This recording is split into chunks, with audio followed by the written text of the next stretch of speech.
How's it going, people? My name is Frank and welcome back to N5 Narrative. Full-time Arsenal 2, Fulham 1. We are back from the international break. That's all over. I'm so glad that's out of the way. It is just Arsenal from now until the end of the season, and we've kicked that off with a massive 3 points against Fulham in a London derby, which we've got an amazing record in. Before we get into this reaction, guys, if you're new to the channel, make sure to hit that subscribe button and turn on post notifications to make sure that you never miss a video. But now that's out of the way, let's discuss the game. From the starting 11, let's talk about this, but even the lineup in general. One man is going to take over the headlines today, and rightfully so. That man wasn't even in the starting 11 today, but there was a lot of talking about his return. It was Bukayo Saka. It was so refreshing to see him in the squad today. I didn't expect him to start.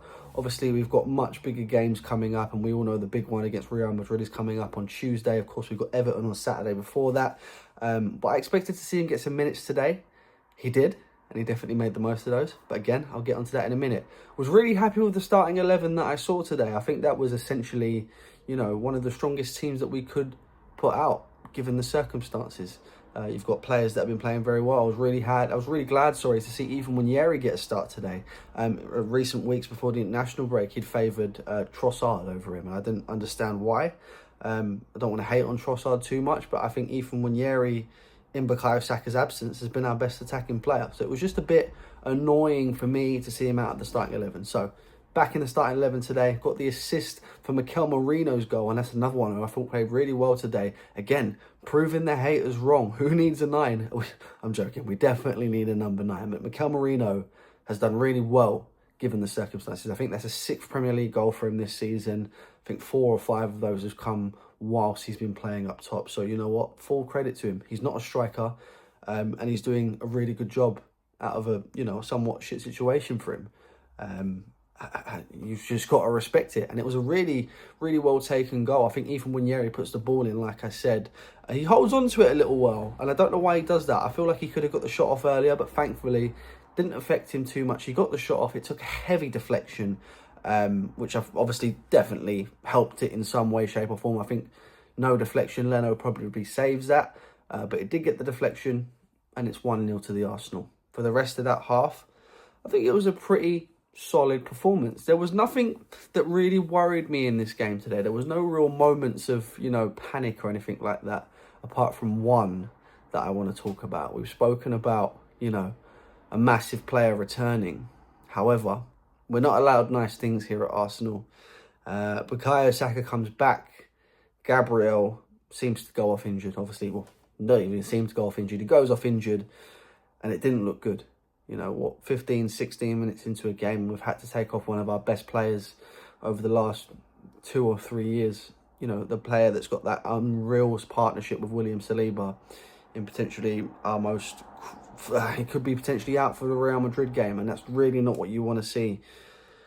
I'm hoping that everything is okay in terms of Gabriel, and I'm really hoping it's not serious, because he's a player that we're really going to need for a game like Real Madrid, especially over 2 legs. So, Gabriel, no, you're not watching this, but just want to say, speedy recovery. Hope everything's okay, because we really, really need you from now until the end of the season. For the rest of that half, I think we played really, really well. Obviously, didn't concede until later on in the game, but before we even talk about that, I want to talk about the moment of the game itself.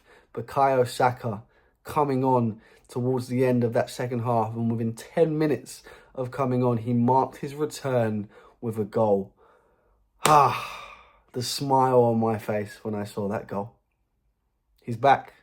The star boy is back. I used the analogy, the analogy I used was that this must be how the wives felt when the husbands came back from war, because it's been an absolute battlefield without Bukayo Saka. So now that he's back, got 20 minutes today, or maybe just over 20 minutes.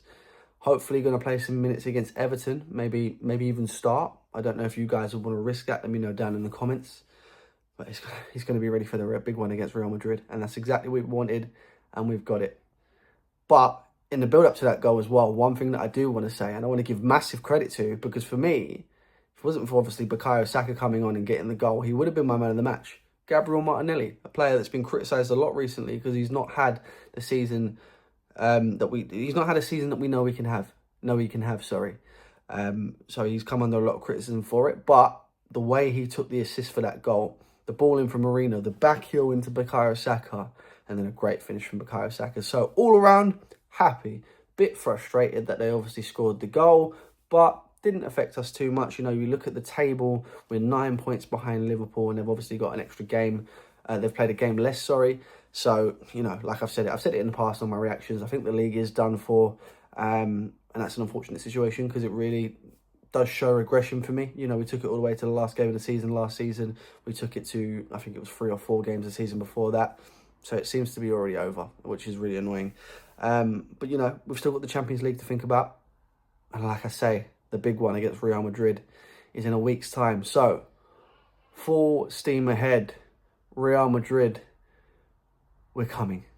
That's all I can say, guys. Thank you for watching this video. If you did like it, make sure to leave a like and subscribe to N5 Narrative if you haven't already. And make sure to turn on post notifications as well. Thank you very much, guys. I've been Frank. I will see you guys soon. Peace.